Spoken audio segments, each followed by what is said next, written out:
Hola, ¿qué tal? Muy buen día. Les doy la más cordial bienvenida a la presentación del libro El derecho de rectificación y la libertad de expresión en México, de la autoría de la doctora Eugenia Paola Carmona Díaz de León, de la editorial Tirán lo Blanc. Muy bienvenida, doctora, por estar aquí con nosotros.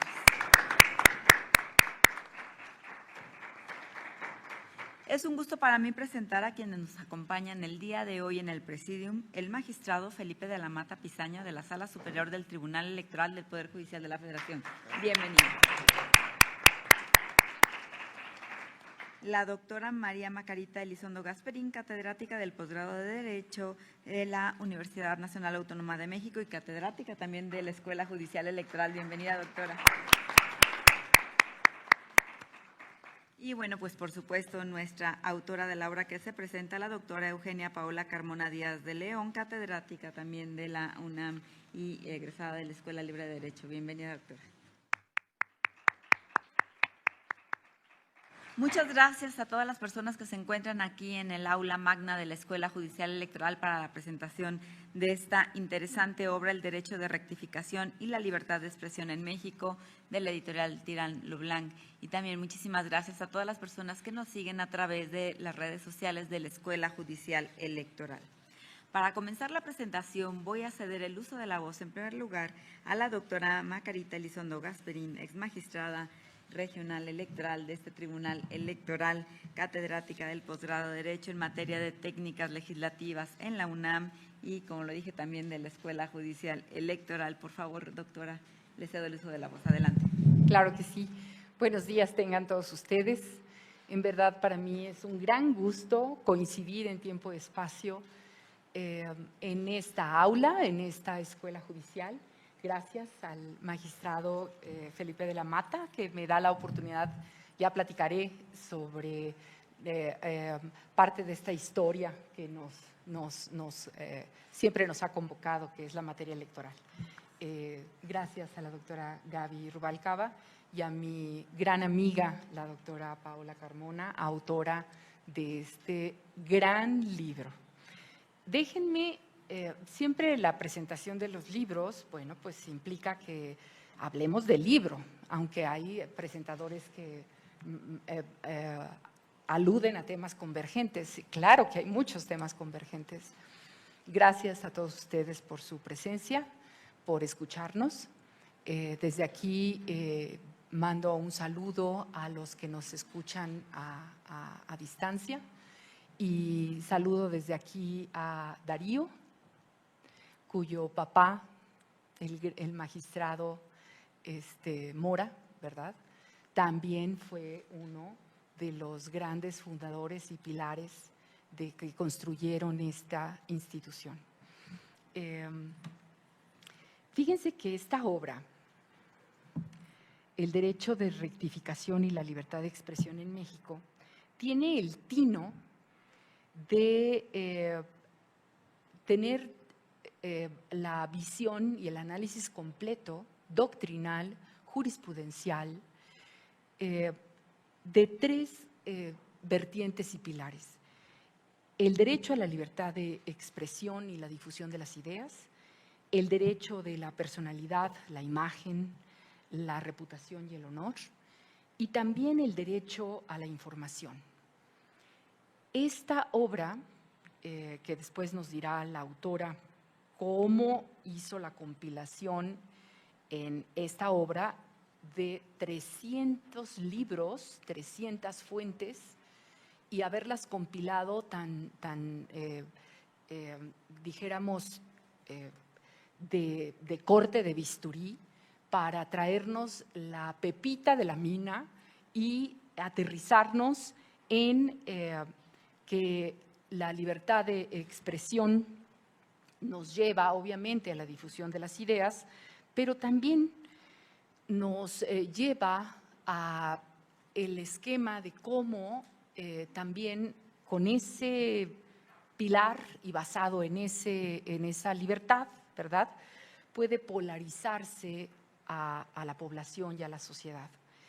Por otro lado, el hecho de que, si bien es cierto, ese derecho de expresarnos y que nos lleva al ejercicio de la libertad de pensamiento, también podemos cometer el atropello de difamar, de desprestigiar, de generar violencia en la expresión y en la comunicación que amerite en consecuencia el derecho del afectado a hacer la réplica correspondiente. Yo los quiero invitar a que lean esta obra.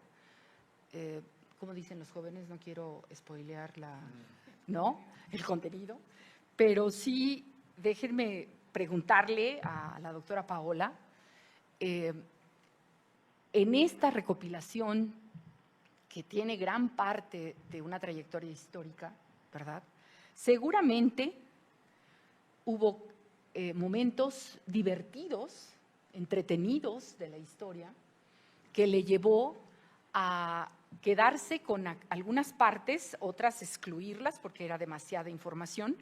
Pero, por ejemplo, cuando alude en la obra a la ley sobre los libelos infamatorios impresos de 1831, seguramente se ha de haber topado con muchos ejemplos que inclusive ese derecho de réplica permitía una conciliación entre las partes. Entonces, imagínense en 1831, cuando el agraviado a través de panfletos y difamatorios, ¿verdad?, tenía que después volverse a encontrar con su interlocutor y replicar, ¿verdad?, el derecho que le asiste a que no diga lo que dijo.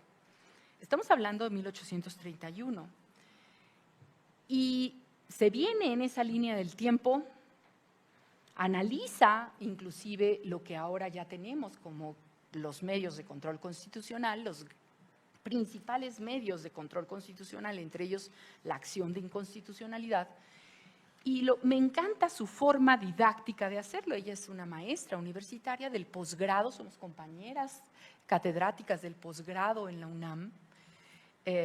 La pandemia nos hizo estar a la distancia a través de Zoom. Últimamente ya tenemos que vernos en los pasillos, pero me encanta su manera tan práctica y didáctica de incluirlo en un libro.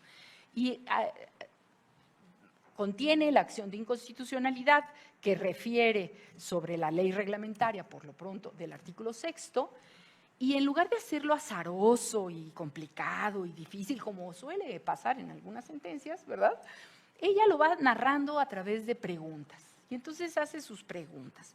¿Es constitucional la regulación del derecho de réplica en programas en vivos? ¿Es constitucional que pueda ser posible considerar como sujeto obligado a cualquier persona que difunde información por cualquier medio? Sobre el régimen especial en materia electoral, ¿es constitucional que la regla de los días hábiles solo dure las campañas y precampañas? Y entonces nos está convocando, nos está incitando, nos está exhortando a su lectura. No voy a spoilear el resultado, pero yo le agregaría, porque bueno, esto, ¿en qué año terminó de realizarse? Cierras la investigación. 2018. Diciembre de 2018. Sí, entonces todo lo que hemos vivido del 18 acá, ella ya tiene el segundo libro, estoy segura, conociéndola así es, y está obligada a sacarlo. Pero esas preguntas yo le agregaría también en ese segundo volumen. ¿Es constitucional que el sujeto regulado desacate una orden judicial y se niegue a otorgar la réplica ordenada en una mañanera, en una transmisión en vivo, por ejemplo? ¿Es constitucional que el que tiene el derecho de réplica lo deje afuera tocando las puertas de Palacio? En fin, claro que es un tema que nos atañe, claro que es un tema de vanguardia. Y quiero cerrar esta primer encuentro con ustedes, además de invitarlos a leer a la obra, esta obra, de conocer la parte humana de la autora. Porque esa hace falta conocer la parte humana, el rostro humano del académico, el rostro humano del servidor público, el rostro humano, la pluma, ¿verdad?, empuñada por esa mano que estamos hablando, yo la conozco, es una mujer muy inteligente, es brillante, yo diría. Yo estuve presente en su examen de grado, me dio la oportunidad del destino ser su sinodal, y por más que eran preguntas de ¿es constitución? La respuesta era inmediata, ¿no? Es muy sensible, es una mujer muy empática. He estado en eventos con su familia, con sus amados hijos, con su amado esposo. Agárrate del mástil, ¿verdad, doctora Paola? Porque a veces el servicio público, la academia, nos absorbe tanto que hay quienes pierden el norte y la orilla. Entonces, agárrate del mástil fuerte porque eso es lo que nos da y nos empodera.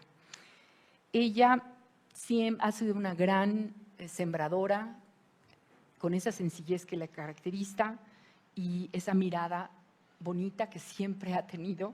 Es muy organizada, es empoderada, es amorosa. Envidio su parte de gran facilidad tecnológica que tiene. No, yo nací en una época que como que me ponen algo de tecnológico y me inflo como pez globo, ya después me voy adaptando, ¿verdad? Pero están frente a alguien de una época en donde ha sido muy difícil ser mamá de adolescentes, ser catedrática de un posgrado y además estar publicando obras del nivel de esta obra. He estado yo en muchas presentaciones del libro, porque soy afortunada que me invitan.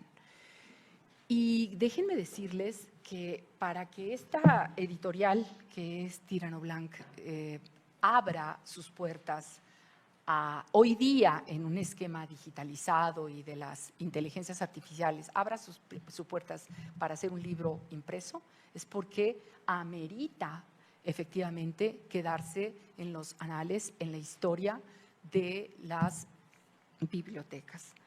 Yo la invito a ese segundo volumen.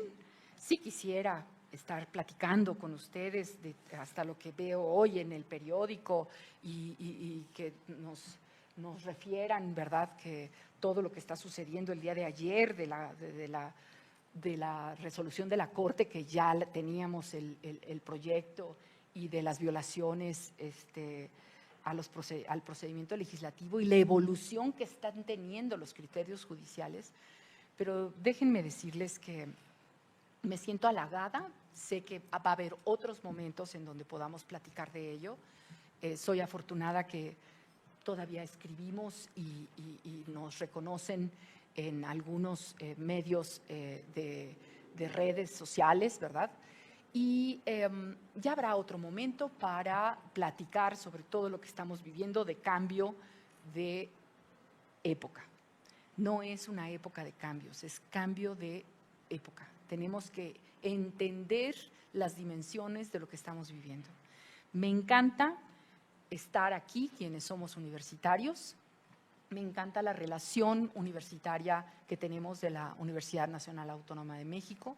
Me encanta estar en esta sede, que yo siempre dije que era mi segunda alma mater, y me dijo en mi examen de grado, en el 1991, don Cipriano Gómez Lara, hermoso maestro, presidente de mi examen, y me dijo: a ver, Elizondo, no se equivoque, alma mater solamente hay una.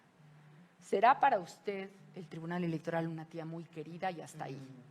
Entonces, gracias porque mi tía muy querida me permite estar en su casa. Gracias porque todos somos primos en esta casa. Y la verdad, mi reconocimiento a la doctora Paola por su legado que hace sobre el derecho de rectificación y libertad de expresión en México, pero sí le hace falta esa parte número 2. Y a lo mejor un número 3, terminando el 2024, y a lo mejor ahí nos seguimos. Así es, esta es una cadena interminable. Felicidades y enhorabuena.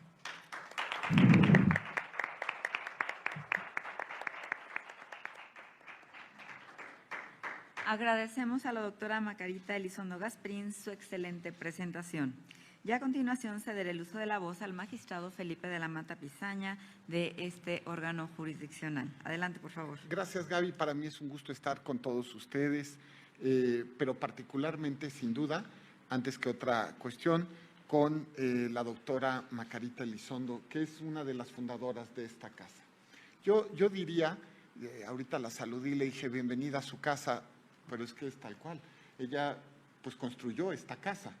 Es un gusto estar con ella, porque además somos, vamos a decirlo así, hermanos de equipo, porque doña Macarita era parte del equipo de don José Luis de la Pesa, entre otros equipos. Entonces, para mí, yo soy muy afortunado de haber coincidido con grandes juristas que formaron el tribunal, que lo crearon, pero que además nos dieron ejemplo a una generación que aunque somos prácticamente de la edad, pero ella entró unos poquitos años antes a la fundación del tribunal. De verdad, muchas gracias, doctora, y muchas gracias por su presencia, toda mi admiración.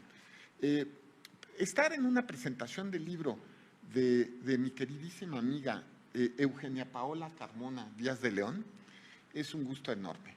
Pao es una persona a la que admiro y quiero.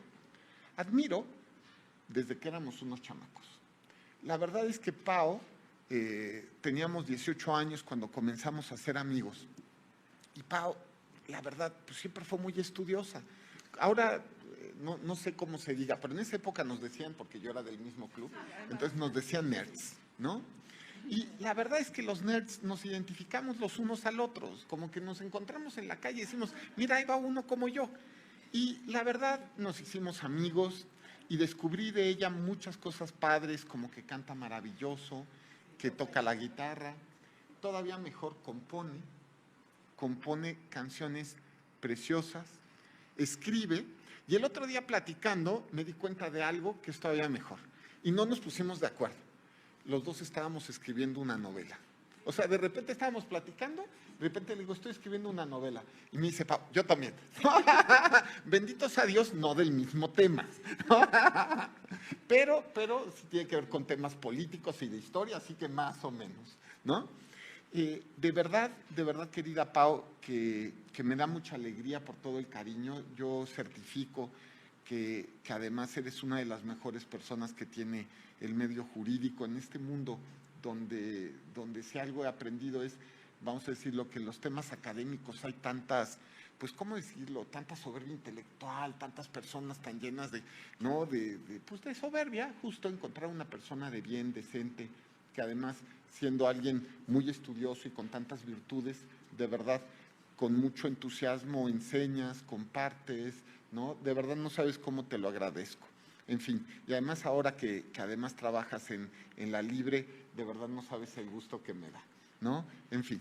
Ahora, voy a hablar un poco del libro. Primero, tenemos que ver que se trata justo de un libro que está relacionado con la tesis doctoral de Pao.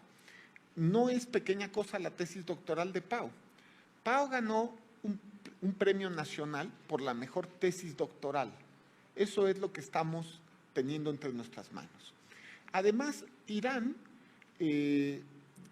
identificó a este libro como una monografía de alta calidad de investigación jurídica. Es importante hacerlo notar. Miren, al abrirlo rápidamente uno se da cuenta, pues, la riqueza de las fuentes. Tenemos un libro de alta capacidad de investigación.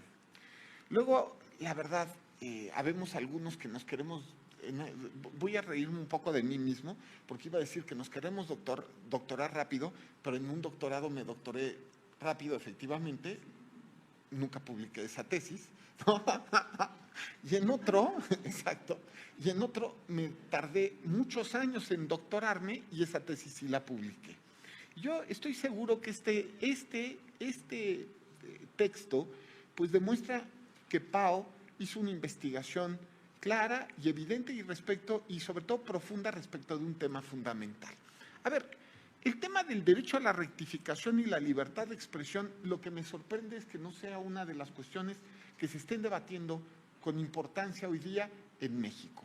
Pao efectivamente nos va llevando por el tema del derecho de rectificación, por ejemplo, los capítulos, derecho de rectificación en la génesis de derechos humanos, derecho comparado e internacional y derecho de rectificación a través del constitucionalismo mexicano y, bueno, derecho de rectificación durante el siglo XX. Nos damos cuenta con Pao que va haciendo un análisis de cada una de las vertientes que ha tenido este derecho de rectificación, de réplica, que ha tenido específicamente respecto también y fundamentalmente de información falsa, de noticias falsas. Es que, a ver, todos podemos ser sujetos a eso. La pregunta es, ¿dónde están los límites a la libertad de expresión? Y en este mundo de la posverdad me van surgiendo dudas y dudas, donde la verdad es tan difícil de identificar, donde pareciera que la verdad está sostenida por aquel que grita más y pareciera que el que tiene la razón es aquel que tiene más voz. Pareciera que se ha perdido la argumentación, que se está perdiendo, disolviendo la razonabilidad. Tenemos que hacernos preguntas como sociedad. Ahora, voy a aterrizar un tema, porque yo también voy a aprovechar para llevarlo esto al tema electoral, porque creo que es bien importante. Pao, seguramente, decía el doctor Domínguez Martínez, que es una de las personas a las que yo más admiro en temas, digamos, académicos. Una vez me dijo, él fue el que me hizo el favor de llevarme a Porrúa para que me publicaran mi primer libro, y me acuerdo que le dije, oiga, doctor, pues yo llevo trabajando 3 años en este libro y pues yo creo que en unos 6 meses acabo. A ver, ¿cómo que acaba? Sí, ya acabé, pero ahora voy a revisar. Y me dijo, los libros nunca se terminan, solamente se abandonan. Y yo estoy seguro que este libro, Pao por ahora lo ha abandonado. Y yo sé que luego regresar a la tesis doctoral es bien difícil. Yo ya la abandoné, no sé si en algún momento en mi vejez la vuelva a retomar, pero hay que retomarla porque aquí creo que podemos agregar bastantes ideas que pueden ser súper interesantes en torno a este derecho de rectificación, vamos a llamarlo de réplica, como lo llamamos también en temas electorales. A ver, vamos a recordar que el derecho de réplica en cuestiones electorales pues existe constitucionalmente y es razonable que exista, díganme si no. Las noticias pueden estar llenas de noticias falsas en torno a políticos, a campañas o a acciones que tienen que ver con la vida de los partidos. Ahora, este mundo, este México de la posverdad, también nos está haciendo enfrentarnos a una circunstancia diferente. Ahora, no nada más las noticias son falseadas por los, digamos así, por los comunicadores, sino que ahora también son falseadas o aprobadas por el Estado. Y es cosa de que veamos lo que está pasando con la página de Infodemia, que a mí me tiene muy sorprendido, donde puede darse una opinión en torno a la veracidad o no de hechos, sin que por otro lado, se encuentre sujeto a un proceso de verificación objetiva. Y entonces la verificación se vuelve igual de subjetiva que la noticia. Y esto también puede pasar, y está pasando, con los gobiernos, donde algunos gobiernos están identificando noticias falsas o no, pero sin, por otro lado, llevar a cabo un procedimiento de verificación racional de la noticia, sino simplemente haciéndolo como noticia a su vez, lo cual no termina de ser más que una descalificación de la noticia que no lleva un proceso objetivo de certificación. Si es así, estamos hablando de cosas diferentes. Esto no es derecho de rectificación, no se trata de derecho de réplica, porque entonces pareciera que ya surge el derecho a la réplica respecto de las propias rectificaciones, réplicas o, digamos así, pues sí, pueden ser contrarréplicas o simplemente posicionamientos del Estado, lo cual nos tiene otra vez frente a un fenómeno que bueno, yo creo que desde los años 30 y 40 del siglo XX no aparecía, o por lo menos no tanto. Es decir, este tipo de fenómenos se dieron en la primera mitad del siglo XX, pero una vez que nació el sistema internacional de derechos humanos, como lo entendemos ahora, no estaba sucediendo. Por eso coincido con usted, doctor. Estamos ante un cambio de era, efectivamente. Muy probablemente nos tenemos que hacer preguntas en torno hacia dónde va y, bueno, pues ir también creando y adaptando las instituciones a esta nueva era. Ahora, por otro lado, en temas de réplica electoral, me parece que hay varias cuestiones que se pueden establecer. A ver, entonces ya quedamos que primero el concepto de réplica y rectificación en temas electorales ahora excede lo que históricamente ha sido réplica y rectificación, porque ahora ya no nada más son comunicadores, sino también es el Estado, o los gobiernos, porque no solamente es un Estado. Ahora viene la pregunta que nos tenemos que hacer como académicos, que es, y no es menor, ¿cuál tiene que ser la vía para llevar a cabo el proceso? En temas electorales, la reforma electoral desde el año 2014 estableció que tenía que ser el procedimiento especial sancionador. Yo fui magistrado de la sala especial, especializada, que es la que administra el procedimiento especial sancionador, el PES. La verdad es que yo decía, Dios, qué complicación cuando nos llegue el primer, digamos, derecho de réplica en temas electorales, porque verificar la información y en su caso otorgar la réplica va a ser un tema complejo. Yo dije, seguro nos van a inundar de casos de rectificación. No llegó ninguno. De verdad, yo estaba muy preocupado, de verdad, no se imagina, o sea, yo decía, ¿cómo lo vamos a implementar? ¿De qué manera? ¿Cómo va a funcionar? No llegó ninguno. Y no llegó ninguno porque, entre otras cosas, se reformó esta idea de que fuera a través del PES y se creó un procedimiento de rectificación por digamos, ante la justicia ordinaria federal, vamos a decirlo así. Ahora, la pregunta que nos tenemos que hacer en torno a los procedimientos es ¿cuál día es mejor?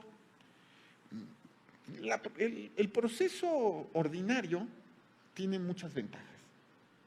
La primera es pues, que se admiten más pruebas, que los plazos son razonables para poder aportar y desahogar las pruebas, que existen audiencias, digamos, pues, más pausadas, un proceso mejor regulado. Pero la pregunta es si esa es la lógica del derecho de rectificación y réplica en materia electoral. A ver, porque en materia electoral, lo que digas en contra de alguien que se encuentra en campaña, y más ahora que puede ser el Estado el que lo esté diciendo, no es algo de este gobierno, ya ha pasado más de una vez, cosa de ver la campaña de 2018. Cuando eso está sucediendo, la rectificación tiene que ser sumamente veloz. El procedimiento especial sancionador hoy día se está resolviendo en la sala especializada en menos de 24 horas a partir del turno. Un procedimiento ordinario puede tardar años. Y en temas electorales esto tiene que ser muy veloz. Entonces yo me hago la pregunta si fue una reforma razonable. Y si en su caso esto no tiene que, pues hombre, o regresarse o crearse una vía ordinaria, digamos, ante la justicia ordinaria, pero realmente veloz. Porque si no el daño a las campañas puede ser, pues ya un daño que no pueda tener remedio. En fin, me parece que dejo estas dudas porque me parece que pueden ser interesantes para una segunda versión también y creo que justo este tipo de cuestiones, y de verdad estoy convencido, tiene que en su caso ampliarse la réplica veloz también para la información que den los gobiernos, por supuesto, particularmente respecto de casos específicos. Ahora, el tema también es que, bueno, quiero ponderar finalmente la obra de Pau. Es una obra que contiene, de verdad, sobra decir, la metodología es espectacular.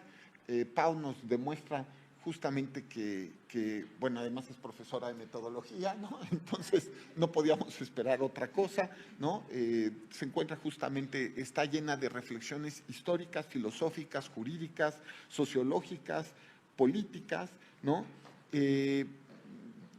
Pau además nos demuestra su carácter constitucionalista, particularmente en el análisis de los temas de derechos humanos. Para mí la lectura de la obra fue especialmente rica en los temas históricos de derechos humanos y como buena, ¿cómo decirlo?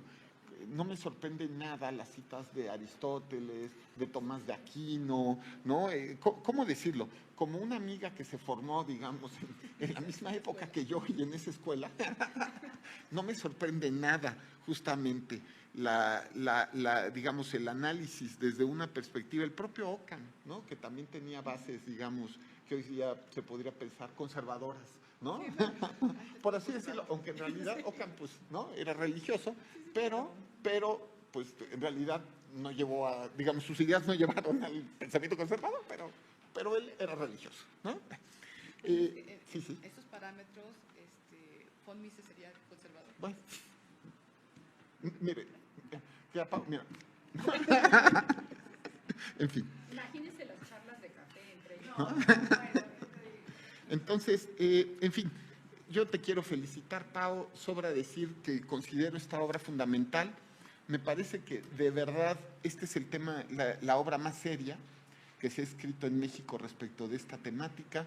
Nos tenemos que plantear, en verdad, este tema como democracia.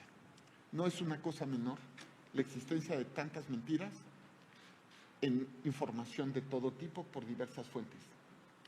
Tenemos que encontrar una vía rápida de solución de este tipo de problemáticas, pero lo más importante, efectiva. La verdad, y esa es la pregunta que yo dejo, es, la verdad no puede estar, obvio, en manos de nadie, y menos del Estado. Esa es la pregunta. Ni de una iglesia, ni de nadie que pueda censurar. Ese es el tema. Pero bueno, en fin, muchas gracias, Pau, por esta obra y de verdad muchas felicidades.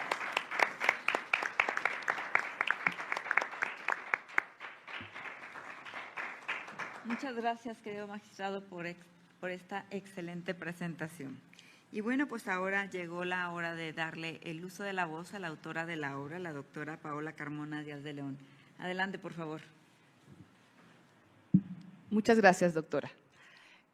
Primero que nada, bueno, pues es un placer estar en esta Escuela Judicial Electoral, que pues para mí es una tía lejana, porque yo trabajé en el Instituto de la Judicatura Federal muchos años, entonces éramos como primos, ¿no? Es una prima lejana, pero cercana al mismo tiempo, ¿no? O sea, a fin de cuentas, nos formamos también pues somos una generación que ha luchado por los derechos humanos y por la implementación de los derechos humanos en México, ¿no? Y hemos crecido precisamente con mucho orgullo, lo podemos decir, creando, consolidando y pues protegiendo instituciones, ¿no? Entonces, bueno, pues creo que como generación nos corresponde ese trabajo. Cada una tiene una función, ¿no? Creo que nosotros debemos seguir luchando por la protección de las instituciones.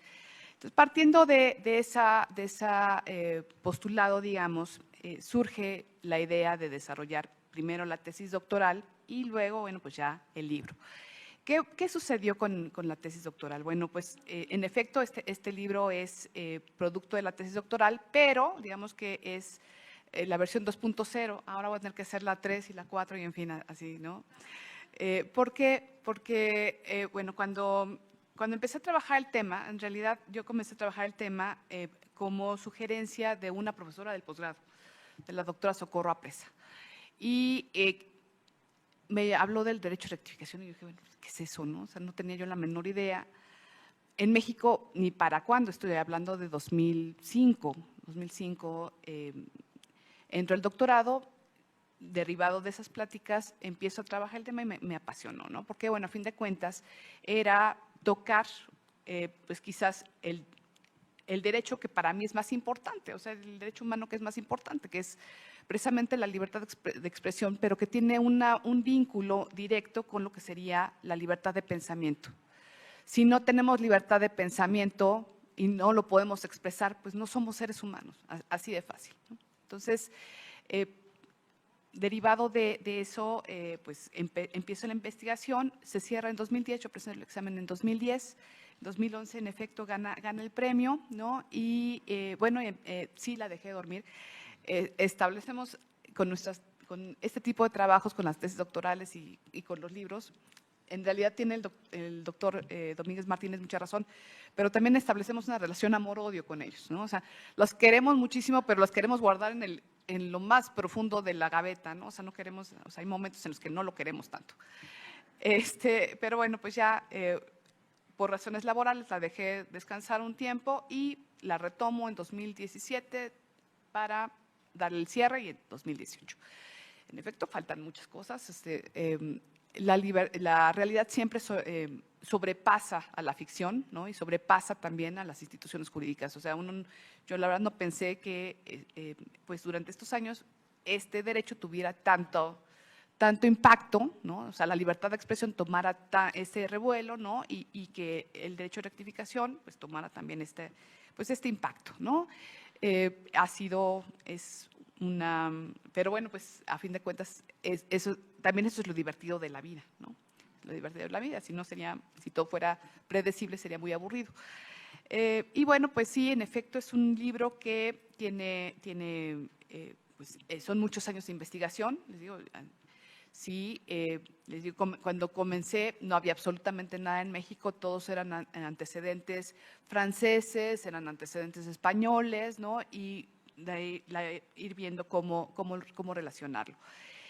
Otra cuestión que tiene muy interesante es precisamente este punto de conexión, es una especie como de bisagra entre lo que sería el derecho civil y bueno, como buen civilista, ¿no? O sea, entre el derecho civil y el derecho constitucional, y particularmente con los derechos humanos, ¿no? O sea, ¿por qué? Porque bueno, lo puedes relacionar, como está precisamente regulado en el Código Civil Federal, con lo que sería los derechos de la personalidad y en particular con el daño moral. Para mi gusto deben separarse, pero en el Código Civil Federal así está planteado, ¿no? Y bueno, pues es una postura bastante pues legal, ¿no? No voy a discutirlo. Respecto a la compilación, sí fueron muchos años, fue una cosa loquísima. La parte internacional, la parte internacional, la parte filosófica, la parte nacional, ¿no? La cuestión de analizar, como no había. Ahora, tiene una razón, o sea, lo que pasa es que como no había nada en México, pues dije, ¿por dónde empiezo? Pues por la historia, ¿no? Y entonces empecé con la historia, ¿no? Y ya lo fui, o sea, digamos, ese es el punto de partida y por eso también es un capítulo muy largo, o sea, lo que va del siglo, desde las leyes de Indias hasta el porfiriato es muy extenso precisamente por eso, ¿no? Porque en ese momento no había como mucho por dónde tomar el tema. En la parte filosófica, bueno, pues es es la ubicación, digamos, del derecho de rectificación en lo que sería derechos humanos y precisamente esta vinculación también con el derecho civil, ¿no? A fin de cuentas se crea con los franceses, ¿no? Se crea con los franceses en la época anterior a la Revolución y bueno, los españoles lo retoman y de ahí, digamos, viene, pero pues obviamente todo el revestimiento, ¿no? De considerarlo un derecho humano y bueno, toda la evolución que va teniendo. La parte internacional es muy divertida, es muy, vamos, a mí me parece muy enriquecedora. Le estoy echando porras, le estoy echando porras al libro porque, bueno, ¿qué es lo que pasa, no? Viene la parte internacional, viene el sistema interno, o sea, viene el sistema universal, o sea, viene el sistema ONU, ¿no? Digamos, traté de hacer un juego de espejos ahí, o sea, el sistema internacional, ¿no? Con el sistema interamericano, dos estados que hubiera, o sea, el derecho comparado de dos estados que tuvieran mucha relación con el derecho mexicano, y entonces tomo a los Estados Unidos, América, ¿no? Y tomo también a lo que sería España. Y bueno, el sistema ONU, pero también tomo Tribunal Europeo de Derechos Humanos, o sea, ¿qué es lo que ha dicho el Tribunal Europeo de Derechos Humanos sobre el tema? Entonces, digamos que tienes este juego de espejos, el sistema universal, sistema europeo, sistema americano, como para contrastar Estados Unidos y España, ¿no? Para entender, porque bueno, pues a fin de cuentas en la tradición constitucional, pues quizás son, bueno, no quizás, son los dos estados que más influencia han ejercido en nuestro país, ¿no? Pues de una manera o de otra. La forma como lo han resuelto ha sido diferente, ¿no? O sea, España lo ve desde el punto de vista constitucional, Estados Unidos no. Estados Unidos lo que hace es regular. De hecho, durante muchos años viene, en el siglo XX viene una regulación diferenciada entre medios impresos y medios electrónicos, ¿no? Después ya al final resulta que, derivado de una sentencia de la Suprema Corte, Miami Herald versus Tornillo, resuelven, se unifica y al final de cuentas los propios académicos y viendo los antecedentes y los precedentes, quien resuelve es la Comisión Federal de Telecomunicaciones. Entonces, digamos, esa es una forma de resolver, ¿no? Desde una agencia gubernamental, algo similar, o sea, voy a usar una mala analogía, pero es para darnos una idea más o menos, una especie de órgano constitucional autónomo, que o sea, tienen características diferentes, no quiero decir que son iguales, no, tienen características diferentes, y digamos que lo que sería Estados Unidos pues lo resuelve a través del Tribunal Constitucional, ¿no? Son dos visiones que a fin de cuentas también nosotros retomamos y hemos retomado históricamente, por ejemplo, en el caso del reglamento de medios de comunicación, ¿no? de la Ley Federal de Radio y Televisión, ¿no? De 74, hay uno más reciente que, si no mal recuerdo, es de 2001 y precisamente se va por esta solución tipo Estados Unidos y luego, bueno, ya viene la ley reglamentaria en materia de derecho de réplica, ¿no? Que precisamente ve la postura, ahora sí que jurisdiccional. Sí, en efecto, me divertí mucho con la parte histórica. Es un juguete, fue así como un juguete moldeable, pero también con la historia definitivamente es importante. ¿Por qué? Porque, bueno, pues a fin de cuentas nos permite, ¿no? Ver casos similares, ¿sí? En el caso de la regulación que mencionabas de 1831 sobre panfletos difamatorios, bueno, pues es las fake news de 1831, ¿no? O sea, vamos, no estamos hablando de otra cosa, ¿no? Una cuestión que también es preocupante era que precisamente sí, preveían una conciliación, pero resulta que esos panfletos eran anónimos. Entonces, ¿con quién ibas a conciliar? ¿No? La legislación de Santa Anna es muy divertida, se las recomiendo para sus noches de desvelo, porque es sumamente, es tanto el abuso que cualquier presidente del siglo XX y del siglo XXI ya hubieran querido tener el poder que tuvo en su momento Santa Anna, ¿no? Platicábamos, Macarita y yo, hace un momento acerca de una regulación, o sea, un decreto que emite Santa Anna precisamente, y lo que hace es que encarcela a todos los periodistas de la Ciudad de México. Algunos eran diputados incluso, ¿sí? Y en la noche, tuvieron la deferencia, fueron por ellos a sus casas y se los lleva a San Juan de Ulúa, a todos. Vamos, cualquier presidente, ¿no? Quisiera tener ese poder. Bendito sea Dios que no lo tiene, ¿no? Para eso están. Y entonces viene una resolución del tribunal, del Supremo Poder Conservador, que demonizado, ¿no? Es una figura demonizada, pero que en su momento pues, fue el primer órgano de control constitucional, de carácter político, pero de control constitucional, que le pone un alto a Santa Anna y le dice, no, a ver, espérate, no, los liberas y anula ese decreto. Sí, en efecto, lo libera, o sea, para quien duda de la viabilidad y de la importancia de los órganos de control constitucional, ¿no? Santa Anna, siendo Santa Anna, tuvo que liberar a los periodistas y los devolvió a sus casas, ¿sí? Y bueno, pues para eso sirve el control constitucional, a fin de cuentas, ¿no? Puedo mencionar también muchos ejemplos, pero ya tampoco quiero tocarlos.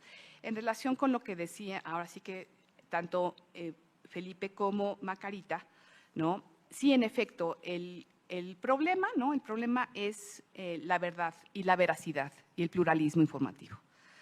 ¿Qué es lo que sucede? Que aquí hay que distinguir aquí hay dos posturas, igual, la vertiente, digamos, la postura norteamericana que va en el sentido de decir, bueno, lo que sucede es que la información y las opiniones, es decir, información como hechos que puedes verificar frente a la realidad y las opiniones como todo aquello que surge de tu mente loca, ¿no?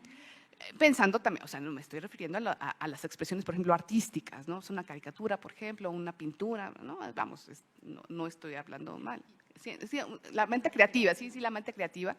Sí, todo es igual. ¿Por qué? Porque a fin de cuentas, aunque desde una postura como muy de Hume, ¿no? Tú puedes ver un objeto, pero la forma como lo vas a interpretar va a ser diferente. ¿Sí? Piensen ustedes, por ejemplo, cómo frente a la misma noticia, la jornada puede darle un impacto a ciertas cosas y Reforma a otras. Es la misma noticia, pero los periodistas son diferentes y la forma de interpretar esa noticia es diferente. Ya no me quiero ir con los editorialistas, porque bueno, pues no quiero, vamos, imagínense ustedes a sus dos columnistas favoritos de cada periódico, ¿no? O sea, la realidad la interpretan de manera diferente. Y eso nos lleva también al pluralismo informativo. O sea, tú tienes derecho a informarte con quien tú quieras. O sea, si quieres leer a Julio Astillero, padrísimo. Y si quieres leer a Sergio Sarmiento, igual, ¿no? O sea, vamos por dar dos posturas o sea, pues en muchas ocasiones contrarias. Entonces, ¿qué es lo que sucede? Que vamos, esta cuestión, entonces los gringos dicen es exactamente igual, o sea, no importa, o sea, casi toda es opinión porque tú lo procesas, ¿sí? Los españoles te dicen no, o sea, una cosa es lo que tú puedes verificar y otra cosa es lo que tu mente creativa interpreta, o sea, entendiendo diferencia entre información y opinión. ¿Qué es lo que sucede? Que el problema en este momento, ¿no?, es precisamente ese, o sea, el problema, y aquí hay un punto también, o sea, cuando tú interpretas de manera voluntaria, cuando tú estás, piensen ustedes en un pintor, no pensemos en un político, ni mucho menos, pero piensen ustedes en un pintor, piensen ustedes en Picasso. Pues vamos, él creaba, estamos de acuerdo, él estaba pensando y lo expresaba de una manera, ¿no? O en Beethoven, ¿no?, en la 9ª sinfonía. Ahí se involucran los sentimientos, ¿estamos de acuerdo? O sea, quizás lo que ustedes pueden ver en una pintura de Monet o en un cuadro de Picasso o en una novela de García Márquez, son sentimientos, no los puedes evaluar. El problema, y tú dices, qué bonito, para eso está el arte, ¿no? Pero ¿qué pasa cuando un político lo que hace es que expresa sentimientos a partir de opiniones e interpreta lo que está pasando? Y a partir de eso, o sea, hace una interpretación, si me permite, emocional de la realidad. Entonces ya no es tan fácil distinguir entre información y opinión. O sea, muy al estilo gringo, pues están mezcladas. ¿Y qué sucede cuando el político es un político muy hábil? Bueno, no muy hábil, pero un político, digamos, piensen ustedes en Berlusconi, por ejemplo, que acaba de fallecer. ¿Qué pasa cuando un político lo que hace precisamente es eso? O sea, dice, yo le llego más a partir a la gente, a mis votantes, a partir de los sentimientos, no de la razón. O sea, yo puedo llegar a decir, aquí todos somos, y todos formamos parte de la misma comunidad, pues a lo mejor eso es más atractivo, ¿no? Y yo soy uno de ustedes.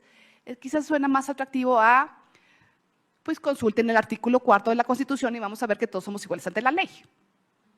¿Sí? Obviamente, pues te llena más. ¿Por qué? Porque te identificas. Y ese es precisamente el problema. El problema es, ¿qué pasa cuando una persona, primero hay también que distinguir, cuando una persona ahora sí que se mezclan estas cuestiones y emite una opinión y no emite información. ¿Y qué pasa cuando esa persona es un servidor público? Lo que está emitiendo por un canal oficial es información o es opinión. Y entonces ese es el nudo para poder desentrañar si puedes o no puedes ejercer el derecho de réplica. Y no solamente eso, sino también, si en un momento determinado si en un momento determinado, ¿no?, puedes también, ahora sí que demandarlo por daño moral. Ahora viene el problema también de distinguir, ¿no? O sea, los tiempos. Sí, definitivamente el libro tiene, y con esto quizás ya cierro también para no agobiarlos, ¿no? Con tanta perorata de mi parte. Aquí el punto es esta legislación, ¿no? La legislación del derecho de réplica, la legislación del daño moral, la legislación que tenemos en términos generales, está diseñada ¿para qué? Para medios impresos, ¿sí? Y para medios electrónicos. ¿Pero para qué medios electrónicos? Radio y televisión, ¿sí? Es más, ni siquiera tenemos que irnos a ver los años ahorita precisamente platicábamos que el desarrollo tecnológico más impresionante se ha dado en los últimos 5 años. La ley de derecho de réplica y las reformas al Código Civil tienen mucho más tiempo que eso. Entonces, están pensadas incluso en materia electoral, están pensadas para ese tipo de medios. O sea, no estaban diseñadas, aunque comenzaba a surgir y solamente si la gente ultratech, ¿no? Que decía, no, si yo tengo Twitter, ¿no? Ya ven que ahora el Facebook es para los papás, ¿no? O sea, el Instagram, porque además no es Instagram, es Insta, sí, pues es para los chavos, ¿no? Entonces, no estaba diseñada para eso, o sea, no está diseñada para eso. En efecto, estamos frente a un cambio de época en la que tenemos que empezar a diseñar instrumentos, ¿no? que sean acordes con. Pero ahí también viene una cuestión que es interesante y también la experiencia que he tenido en el Poder Legislativo, ¿no? me lleva al siguiente cuestionamiento. Normalmente, ¿no? Cuando tomábamos clases, cuando uno da clases, siempre parte de la buena fe del legislador. Más incluso dices, ay, bueno, lo que pasa es que no son abogados, ¿no? No son abogados, y entonces, bueno, pues es que hay que entenderlos, no saben. Pero no siempre es que no sepan. Es que hay ocasiones también en las que se puede dejar un vacío lo suficientemente razonable, ¿no? Para que quepa la interpretación, y la interpretación pues no siempre va a ser la interpretación que queremos que sea. Entonces, esto nos lleva, les digo, sí, a un segundo, a un tercer libro, pensando precisamente en lo que serían estos medios de comunicación y empezar a prever también los de inteligencia artificial. Porque, ¿qué pasa? O sea, ¿qué pasa? ¿No? O sea, vamos, ahorita todavía podemos, o sea, tenemos una persona enfrente. Incluso para daño moral, pues podemos tener, a ver, vamos a ser muy modernos y vamos a pensar en un influencer. ¿Sí? O sea, es alguien, una persona de carne y hueso. Pero ya con la inteligencia artificial, ¿a qué nos vamos a enfrentar? Derecho de réplica en campañas electorales, cuando no sabes no sabes quién o qué está haciendo la campaña. ¿Sí? O sea, esta es la parte apasionante del derecho. ¿Sí? O sea, no solamente es decir, no solamente es poner el dedo en la llaga, ¿no? Sino también pensar en qué queremos. ¿Y qué queremos? Porque a fin de cuentas, sin libertad de expresión no hay democracia. Vamos, y sin democracia no hay país. Créanme, cuando yo empecé, les digo, no había absolutamente nada de esto. O sea, les digo, yo empecé en 2005, ni siquiera se pensaba en ese momento en elevar el derecho de réplica a rango constitucional. Ahorita estamos viendo, o sea, estoy hablando de 2006, ¿no? Esto se eleva a rango constitucional en 2007, pero estoy hablando de ¿qué? Son 15 años, ¿no? Más o menos. Ahorita ya nos queda súper corto porque precisamente está pensado para otro tipo de medios, ¿sí? Tenemos que, desde nuestra trinchera, ¿no? Pensar, replantearnos y diseñar instrumentos que verdaderamente sean efectivos. Porque, sí, en efecto, o sea, a un candidato que su reputación y su nombre quede dañado, pues no hay manera de que levante la campaña. ¿Sí? Una persona pública, ¿no? Porque también aquí tenemos que hacer la diferencia entre una persona pública y una persona privada. Si para una persona pública es difícil también, ¿no? recuperarse, piensen ustedes en su artista favorito que haya sido sujeto u objeto de cualquier escándalo, ¿no? para una persona privada es peor todavía, porque lo único que tenemos precisamente es nuestro nombre. Entonces, es un activo y un baluarte que debemos proteger. Entonces, bueno, en efecto, ¿no? Yo le agradezco infinitamente a Felipe, en realidad somos hermanos, ¿no? Somos hermanos, aquí están Marimer, Jessica y Marina, ¿no? Hemos crecido juntos, le agradezco infinitamente, es un privilegio caminar la vida a su lado, igual que al lado de Macarita. Macarita es una hermana del alma, ¿no? Que la vida me ha hecho el regalo de estar con ella, ¿no? O sea, vamos de caminar juntas este recorrido académico, profesional, en fin. A la maestra Rubalcaba, la generosidad de abrirme el espacio, obviamente a mi Universidad Nacional, a la Facultad de Derecho, y bueno, pues también al CONACYT, que en su momento me otorgó una beca para poder realizar estos estudios. Muchas gracias por su presencia, su paciencia, y bueno, pues quedo a sus órdenes. Muchas gracias.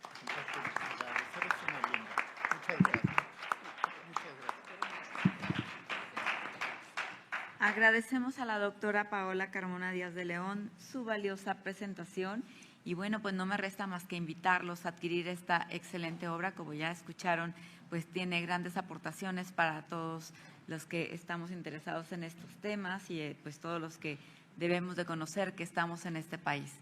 Muchísimas gracias a todas y a todos, que tengan muy buenas tardes.